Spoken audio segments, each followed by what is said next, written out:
ಪೌರಾಯುಕ್ತೆಗೆ ರಾಜೀವ್ ಗೌಡ ಧಮಕಿ ಹಾಕಿದ ಪ್ರಕರಣ.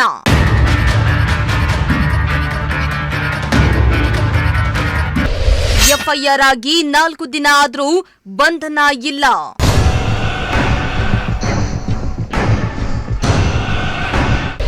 ರಾಜೀವ್ ಗೌಡ ಬಂಧನಕ್ಕೆ ಆಗ್ರಹಿಸಿ ಕರವೇ ಸಿಂಹ ಸೈನ್ಯದಿಂದ ಪ್ರತಿಭಟನೆ.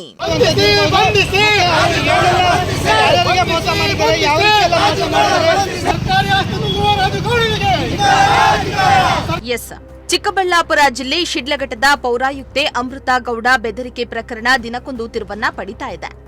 ಎಫ್ಐಆರ್ ಆಗಿ 3 ದಿನ ಕಳೆದರೂ ಕೂಡ ಇನ್ನೂ ರಾಜೀವ್ ಪತ್ತೆಯಾಗಿಲ್ಲ. ಇದರಿಂದ ಆಕ್ರೋಶಗೊಂಡಿರುವ ಕರವೇ ಕಾರ್ಯಕರ್ತರು ಪ್ರತಿಭಟನೆಯನ್ನ ನಡೆಸಿದ್ರೆ, ಮತ್ತೊಂದು ಕಡೆ ರಾಜೀವ್ ರಕ್ಷಣೆಗೆ ಪ್ರಭಾವಿಗಳು ಮುಂದಾಗಿದ್ದಾರಾ ಎಂಬ ಪ್ರಶ್ನೆ ಮೂಡಿಬರ್ತಾ ಇದೆ.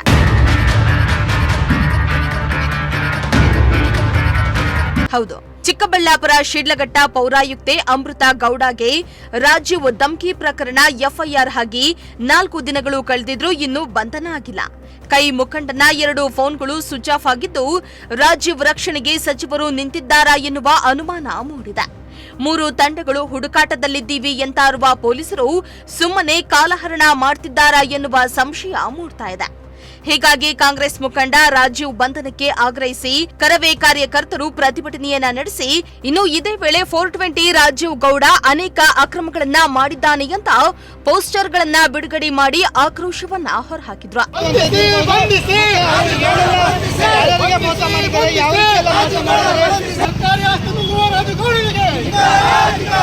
ಇನ್ನು ರಾಜೀವ್ ಅಕ್ರಮಗಳ ಆರೋಪದ ಮಾಹಿತಿಯನ್ನ ಪೋಸ್ಟರ್ ಮಾಡಿಸಿ ಹಂಚಿರೋ ಕರವೇ ಸಿಂಹ ಸೈನ್ಯ ಈ ಕೂಡಲೇ ಕಾಂಗ್ರೆಸ್ನಿಂದ ಉಚ್ಚಾಟನೆ ಮಾಡಿ ಶಿಡ್ಲಘಟ್ಟದಿಂದ ಗಡಿಪಾರು ಮಾಡುವಂತೆ ಆಗ್ರಹಿಸಿದ್ದಾರೆ.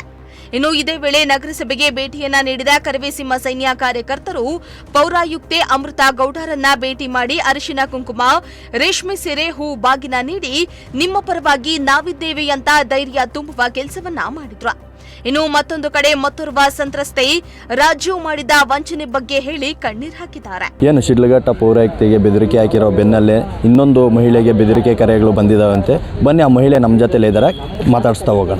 ಮೇಡಮ್, ಏನಾಯಿತು? ಯಾವ ಥರ ಧಮಕಿ ಹಾಕಿದ್ರು? ಏನು ಸರ್, ರಾಜಣ್ಣ ಅವರು ನಮ್ಮ ಜಮೀನು ರಿಜಿಸ್ಟರ್ ಮಾಡಿಕೊಂಡು ಅದು ಖಾತಾ ಮಾಡಿಸ್ಕೊಡ್ತೀನಂತ ಸುಳ್ಳು ಹೇಳಿ ನಂಬಿಸಿ ಸಬ್ ರಿಜಿಸ್ಟರ್ ಆಫೀಸ್ ಕರ್ಕೊಂಡೋಗಿ 1,45,00,000 ದುಡ್ಡು ಅಲ್ಲೇ ಕೊಟ್ಬಿಟ್ಟಿದ್ದೀನಿ ಅಂತ ಸೈನ್ ಮಾಡಿಸ್ಕೊಂಡು ಮತ್ತೆ ಆಫೀಸ್ಗೆ ಬಂದು 1,45,00,000 ದುಡ್ಡು ಚೆಕ್ಗಳು ಕೊಟ್ಟಿರ್ತಾರೆ ಸರ್ ನಮಗೆ. ಆ ಚೆಕ್ಗಳೆಲ್ಲ ಬೋಗಸ್ ಚೆಕ್ಗಳಾಗಿರುತ್ತೆ. ಮತ್ತು ನಾವು ಅದನ್ನು ವಾಪಸ್ ಎತ್ಕೊಂಡೋಗಿ ಕೊಟ್ಟಾಗ ಆ ಚೆಕ್ಗಳು ಕೂಡ ಚೆಕ್ ಬೌನ್ಸ್ ಆಗಿರುತ್ತೆ ಸರ್. ನಮಗೆ ಸುಮಾರು 3 ವರ್ಷಗಳ ತನಕ ನಮ್ಮನ್ನು ಆಫೀಸ್ಗೂ ಮನೆಗೂ ಸುತ್ತಿ ಲಾಸ್ಟಲ್ಲಿ ಆತನೇ OS ನಂಬರ್ ಹಾಕ್ಕೊಂತಾನೆ ಸರ್. OSನಲ್ಲಿ ಆತನೇ ಸ್ಟೇ ತರಿಸಿ ಪಾಣಿನಲ್ಲಿ RTCನಲ್ಲಿ ಎಂಟ್ರಿ ಮಾಡಿಸಿರ್ತಾನೆ ಸರ್. ಪಾಣಿನಲ್ಲಿ ಎಂಟ್ರಿ ಆಗಿದ್ದರೂ ಕೂಡ ಆತ ಬೇರೆ ಯಾರ್ದು ಕನ್ವರ್ಷನ್ ಆಗಿರೋ ಲ್ಯಾಂಡ್ ಡಾಕ್ಯುಮೆಂಟ್ಸ್ ಎತ್ಕೊಂಬಂದು ಹಾಕಿ ಈತನ ಹೆಸರಿಗೆ 29 ಕುಂಟೆ ಮತ್ತು ಪ್ರಭಾವತಿ ಅನ್ನೋರ ಹೆಸರಿಗೆ 29 ಕುಂಟೆ ರಿಜಿಸ್ಟರ್ ಮಾಡ್ಕೊಂಡಿರ್ತಾನೆ ಸರ್.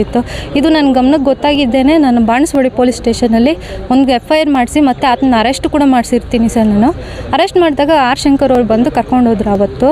ಸರಿ ಆಯಿತು ಅಂತೇಳಿ ಆತ ಮತ್ತೆ ಪೊಲೀಸ್ ಸ್ಟೇಷನ್ಗೆ ಬನ್ನಿ ಆಫೀಸ್ ಹತ್ರ ಬನ್ನಿ, ನೀವು ಸೆಟಲ್ಮೆಂಟ್ ಮಾಡ್ತೀನಿ ಅಂತ ಕರೆಸ್ಕೊಂಡು ಆಫೀಸ್ ಹತ್ರ ಹೋಗಿ ದುಡ್ಡು ಕೇಳೋಕ್ಕೆ ಹೋದಾಗ ಆತ ಅವರ ಹೆಂಡತಿ ಸಹನಾ ಅನ್ನೋರು ಈ ಥರ ರೇಪ್ ಮಾಡೋಕ್ಕೆ ಬಂದಿದ್ದಾರೆ ಅಂತೇಳ್ಬಿಟ್ಟು ಅವ್ರು ನಮ್ಮ ಯಜಮಾನ್ರ ಮೇಲೆ ನಮ್ಮ ಯಜಮಾನ್ರ ಮೇಲೆ ರೇಪ್ ಕೇಸ್ ಫೈಲ್ ಮಾಡಿಸ್ತಿರ್ತಾರೆ ಸರ್. ನನ್ನ ಮೇಲೂ ಕೇಸ್ ಫೈಲ್ ಮಾಡಿದ್ದಾರೆ. ಇನ್ನೂ ಓಡಾಡ್ತಾ ಇದ್ದೀನಿ ಸರ್, ಆ ಕೇಸ್ಗೆ ಓಡಾಡ್ತಾ ಇದ್ದೀವಿ ನಾವು. ಅದು ಅಲ್ದಿರ ಈಗ ಅದೇ ಜಮೀನನ್ನು ಇನ್ನೂ ಒಂದು ಸಲ ಅದೇ ನನ್ನ ಜಮೀನನ್ನು GPA ಕ್ಯಾನ್ಸಲ್ ಮಾಡಿದ್ರು ಕೂಡ ಆತ ಅವನ ಹೆಂಡತಿ ಹೆಸರು ಅಂದರೆ ಸಹನಾ ಅನ್ನೋರ ಹೆಸರಿಗೆ 1 ಎಕರೆ 18 ಕುಂಟೆನ ರಿಜಿಸ್ಟರ್ ಮಾಡಿ ಖಾತಾನು ಮಾಡಿಸ್ಬಿಟ್ಟಿದ್ದಾನೆ ಸರ್. ಇವಾಗ ನಾನು ಏನು ಕೇಳೋದಂದರೆ, ಅಗ್ರಿಮೆಂಟ್ ಮಾಡಿರೋರು ಅವ್ರ ಹೆಸರಿಗೆ ಅವ್ರ ಹೆಸರಲ್ಲಿ ಖಾತಾನೇ ಇರಲ್ಲ ಸರ್. ಖಾತಾ ಇಲ್ದಿದ್ರು ಕೂಡ ಅವರು ಬೇರೆಯವ್ರ ಹೆಸರಿಗೆ ರಿಜಿಸ್ಟರ್ ಮಾಡಿ ಖಾತಾ ಮಾಡ್ತಾರಂದರೆ ಈ ಕಾಂಗ್ರೆಸ್ ಸರ್ಕಾರದಲ್ಲಿ ಆ ಥರ ಒಂದು ಕಾನೂನು ಇದೆ ಸರ್. ಇದೆಯಾ ಸರ್? ನಾನು ಕೇಳ್ತಾ ಇರೋದು ಇದೆಯಾ ಆ ಥರದ್ದು? ಅಗ್ರಿಮೆಂಟ್ ಮಾಡಿದಾಗ ಅವ್ರಿಗೆ ಹೆಸರಿಗೆ ಜಮೀನು ಹೋಗುತ್ತೆ ಅಂತ ಏನಾದರೂ ಕಾನೂನು ಇದೆಯಾ ಸರ್? ಇವಾಗ ನಾನು GPA ಕ್ಯಾನ್ಸಲೇಷನ್ ಮಾಡಿದ್ರು ಕೂಡ ಈ ಥರ ದೌರ್ಜನ್ಯ ಮಾಡ್ತಾಯಿದ್ದೀನಿ ಸರ್. ಈ ಹೆಣ್ಮಗಳಿಗೆ ಯಾರು ಕೇಳೋರು ಯಾರೂ ಇಲ್ಲ. ಇವಳಿಗೆ ನಾನು ಸಾಯಿಸಾಕಿದ್ರು ಕೂಡ ಕೇಳೋರಿಲ್ಲ ಸರ್. ಇವಾಗ ಅವನೇ ಯಾರು ನನಗೆ ಏನಾದರೂ ಹೆಚ್ಚು ಕಡಿಮೆ ಆಯ್ತಂದ್ರೆ ಅವ್ರನ್ನೇ ಕಾರಣ, ರಾಜಣ್ಣ ಅವರೇ ಕಾರಣ.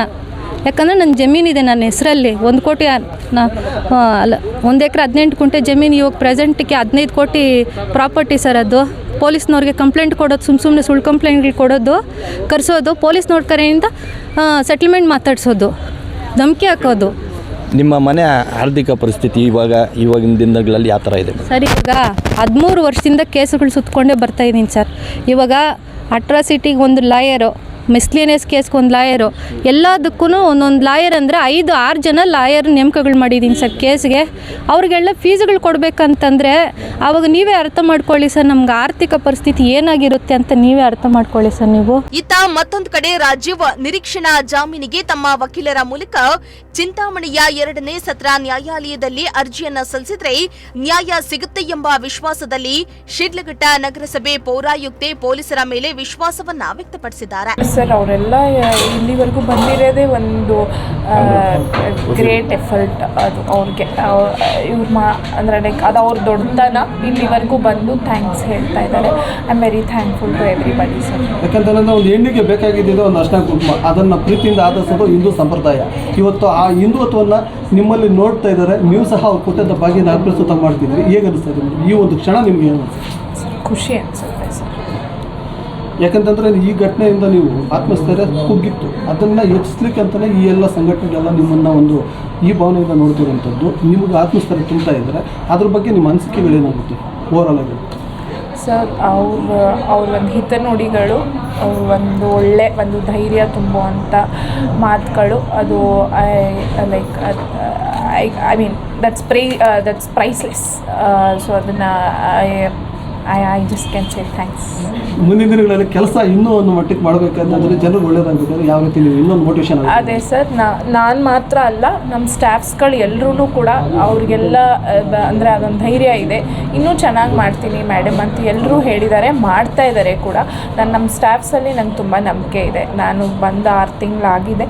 ಇದರಿಂದ 6 ತಿಂಗಳಿಂದ ಇಲ್ಲಿ ಈಚೆಗೆ ತುಂಬ ಕೆಲಸಗಳು ಆದಷ್ಟು ಬೇಗನೆ ಆಗಿದೆ. ನಮ್ಮಲ್ಲಿ ರಿಸೋರ್ಸ್ ಶಾರ್ಟೇಜು ಅದು ಇದು ಏನು ಫೈನಾನ್ಷಿಯಲ್ ಅಷ್ಟು ಸ್ಟ್ರಾಂಗ್ ಇಲ್ಲದೆ ಇದ್ರೂ ಕೂಡ ವಿತ್ ಆಲ್ ದಿಸ್ ಲಿಮಿಟೇಷನ್ಸ್ ಅವ್ರು ತುಂಬ ಚೆನ್ನಾಗಿ ಕೆಲಸ ಮಾಡಿದ್ದಾರೆ ಆ್ಯಂಡ್ ಇನ್ನೂ ಚೆನ್ನಾಗಿ ಕೆಲಸ ಮಾಡ್ತಾರೆ. So I am very proud about my team and ಅವ್ರು ಮಾಡ್ತಾರೆ ಅಂತ ನಂಬಿಕೆ ಇದೆ.